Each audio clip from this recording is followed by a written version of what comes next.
Something I really miss from today's cinema is unpredictability. The tense feeling of uncertainty you get when filmmakers subvert narrative cliches and common tropes. It's exciting to feel this tension as a viewer, due to the realization that you don't know what to expect from the characters or any given scene. And a film that made me feel like that recently was 2025's Bugonia by Yorgos Lanthimos. Where's my hair? For months, it kept coming back to my mind, and I couldn't figure out why. Not until I decided to watch this. The South Korean original, called Save the Green Planet from 2003. Yes, this is what Bugonia is based on.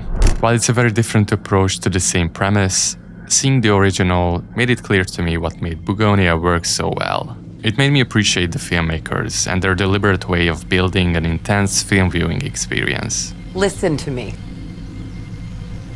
I'm listening.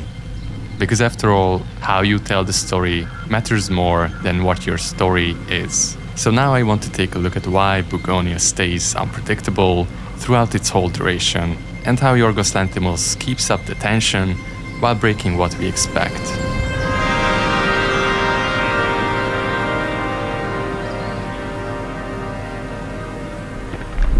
Both films start with two outcasts laying out their plan to kidnap an executive of a pharmaceutical company they suspect is an alien from the Andromeda galaxy. This simple premise was the one scriptwriter Will Tracy developed into Bugonia. What I wanted to do was make it probably a bit more of a conversation, lots of good, heated, tense, and funny chat that could maybe reveal something about the characters. His screenplay was liked by both Lanthimos and Emma Stone, who joined the project early on. But the director still worked a bit with Tracy on the script to make it more in line with his style. While the story largely stayed the same as the South Korean original, the adaptation changed several key elements. These are important because Lanthimos doesn't like to follow the norm. He has a very distinct style, and these changes show how he approaches a story that could have been much more straightforward with another director. He plays a lot with pacing, the rhythm of editing, and the withholding of information, which builds relentless suspense in the viewer. For example, in Save the Green Planet, the conspiracy theorist's partner is his girlfriend, who is changed into Teddy's cousin, Dawn, in Bugonia. There is even a small subplot about this girl, who leaves her boyfriend Byung-gu and joins an acrobat troupe, only to come back and help him in the finale.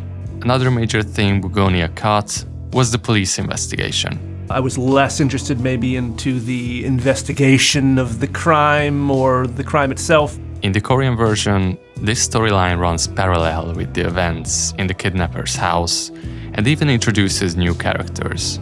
So Tracy's script does two things that serve Lanthimos' style really well. It simplifies the story, giving more space to the characters, and it adds unpredictability by not revealing too much information to the viewers. While in many movies, seeing the police chase the criminals creates suspense, not knowing how close they are to catching them can be even more tense. Bugonia establishes early on how seriously the police will take this case. The police and soon thereafter the FBI will begin a statewide manhunt using all of the methods at their disposal. Due to the high profile of Michelle Fuller, played by Emma Stone.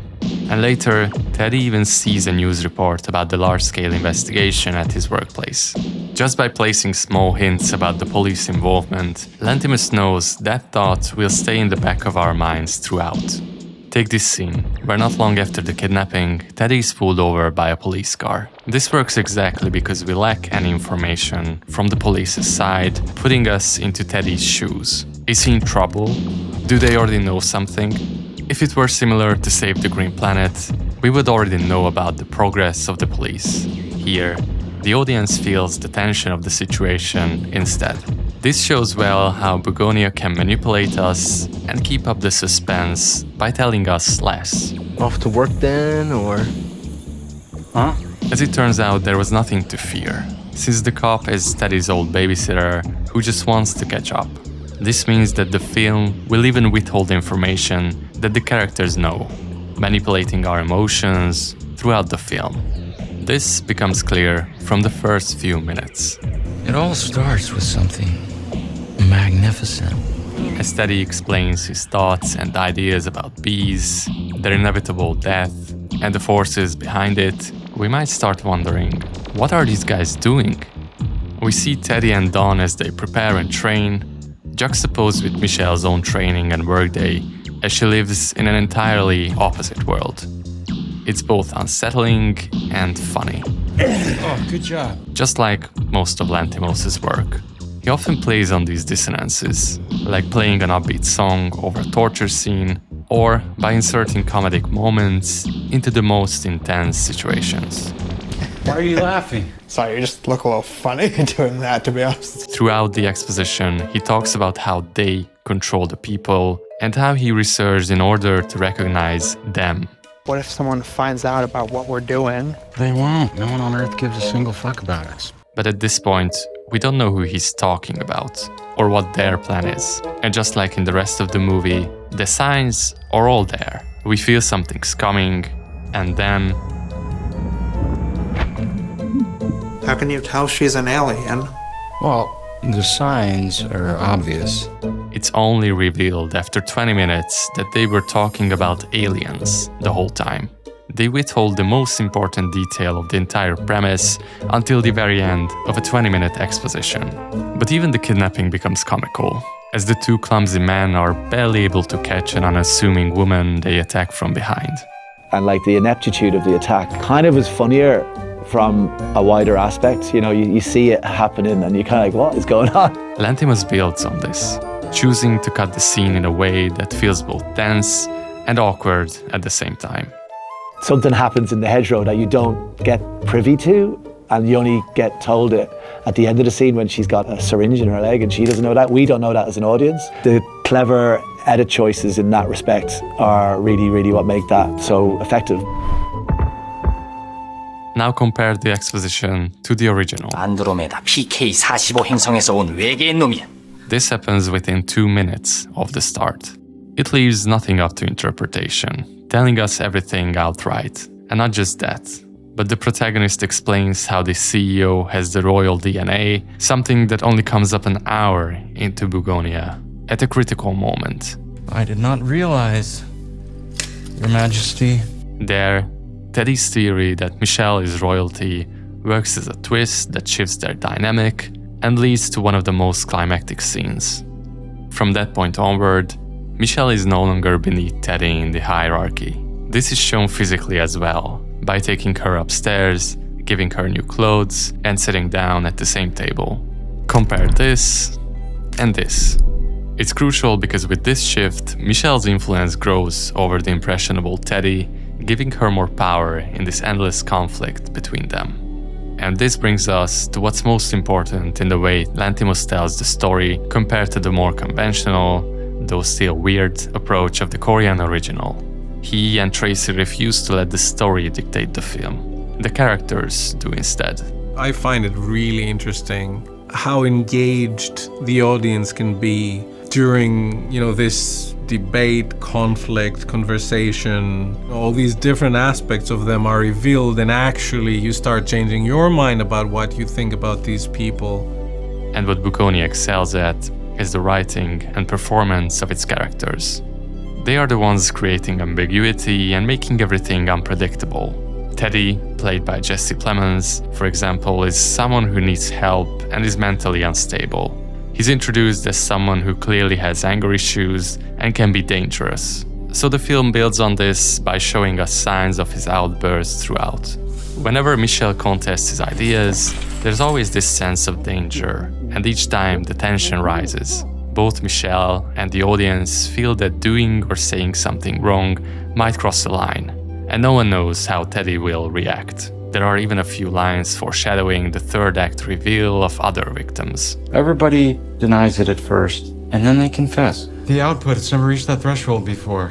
Before? As I said before, the film constantly gives us little crumbs of information instead of stating anything outright, to maintain suspense and the tension. On the other side, Michelle is also unpredictable, but for opposite reasons. She's highly intelligent and manipulative, As a company executive, she's experienced in talking to people and putting on different faces. We can more easily relate to her as a victim trying to talk her way out of a terrifying situation. So we constantly try to see reason in what she says and how she behaves, often assuming we understand what she's doing. You were right all along. I am an alien. While Teddy and Don are the ones being blindsided. But during all these different mind games she plays, the audience might also lose track and forget to ask, who is she really? Another important thing to mention is how Lanthimos deliberately avoids many well-known tropes that would be too obvious to use. Obviously, tropes aren't inherently bad, they're just common themes or devices that are almost inevitable in narrative film or television. But to show you what I mean, let's look at the scene where the police visit the house in each film. In Save the Green Planet, the detective finds his way to Byung-goo's place after discovering multiple clues pointing to him. Right before this, Byung-goo and the captive have an intense fight, ending with the CEO being sedated. So, from a thrilling action scene, we are pushed into a suspenseful situation where he's visited at the worst possible time. And this is where the film shows its repetitive rhythm. The tension builds as we follow three sides at once. The kidnapper trying to keep it together, the captive struggling to call for help, and the detective slowly approaching the house. All three lines move toward collision.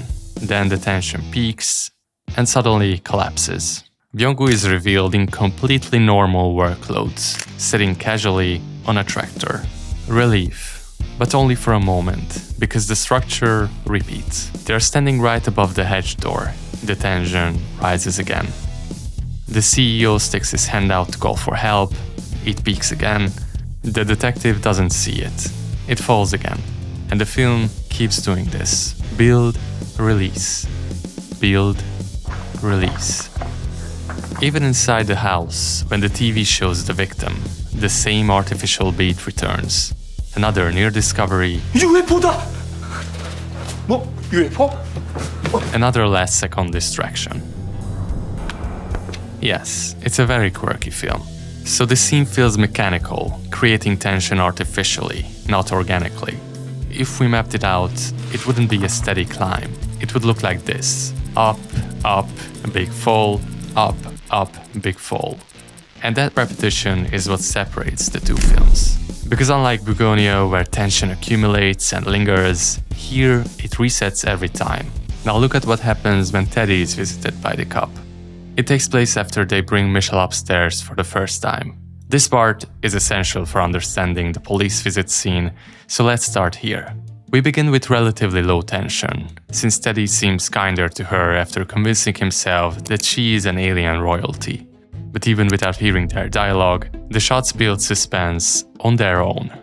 They sit on opposite sides of the table, facing each other. Don is sitting between them, closer to Teddy, but not facing either of them. He's not part of the conflict. We see them from the side as they start to converse. Then as soon as Michelle crosses a line with what she says, Why don't you tell me more about your movement? For a few seconds we jump behind her, and over the line as well. I'm sure you're all familiar with the 180-degree rule. In this case, the axis is here. Teddy looks right, Michelle looks left. But with this shot, we slightly cross the line. Then, as Teddy tries to stay calm, we return to the side shots. However, once Michelle mentions the bees, a trigger for Teddy we've known about since the beginning, the rule is thrown out the window. Michelle looks right, Teddy looks left. The more the tension builds, the more we see them in close-up, facing both the camera and each other. We jump back to the other side of the table again. There are more cuts, more variation, now using all the shots I mentioned, until the tension peaks and Teddy breaks. So far, the tension graph would look something like this, instead of a fall and sudden rise again, like in the original. Here, we are already at the peak when the cop arrives. And ironically, the contrast between inside and outside creates the opposite effect we might expect. Inside is loud, chaotic, they are fighting for their lives. Outside is silent, calm, colorful.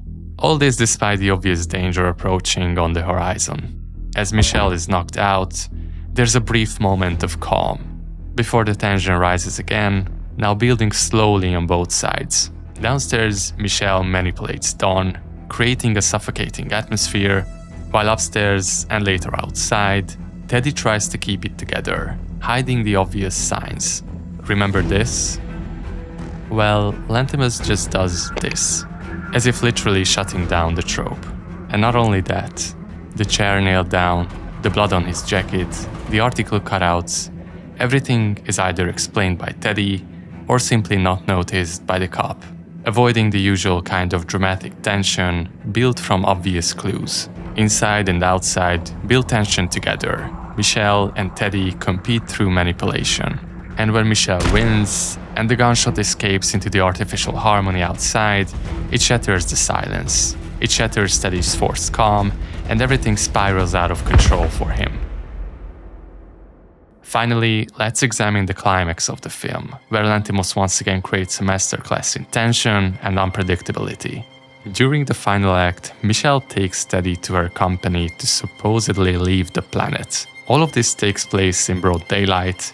She has been missing for weeks, and out of nowhere, she just shows up visibly injured with a strange man by her side. So for us, it's obvious that Teddy, who at this point is already lost in his delusions, is the only one who believes this can work. As they walk through the corridors, we see her employees reacting in shock, so we understand her plan. She wants to waste time until the cops get here. It's a 58-digit code, and I have it memorized, but it's been a while. But after entering the closet, due to a malfunction in his bomb, Teddy blows up, and Michelle is taken away in an ambulance.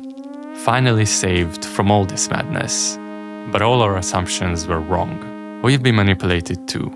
Once again, when we assume the tension subsides and there's calm, the film takes a turn and keeps it going. The deadline is real. The bomb didn't go off on its own, and she still has to make it before the end of the lunar eclipse to return to her spaceship.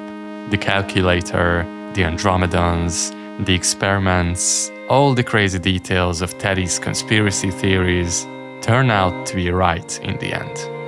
So the conflict that seemed like a minor issue, where a local CEO got kidnapped by a lunatic, turns into a global event which affects humanity as a whole.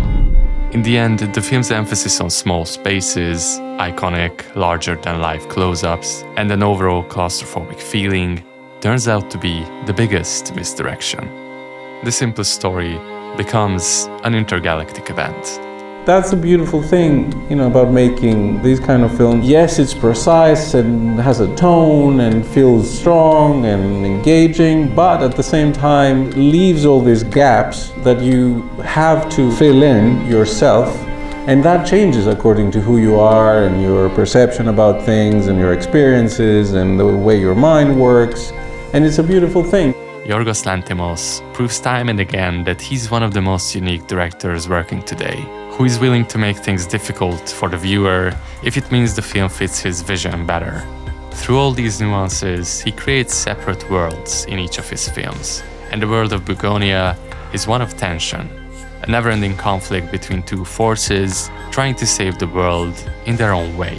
It's refreshing to see a filmmaker who is able to maintain his experimental and absurd artistic vision in his work while also being commercially successful. And we need this ambiguity. We need films that challenge audiences. And even if he steps over the line for some people with a film, we know he'll return with something wonderful and weird and completely unpredictable.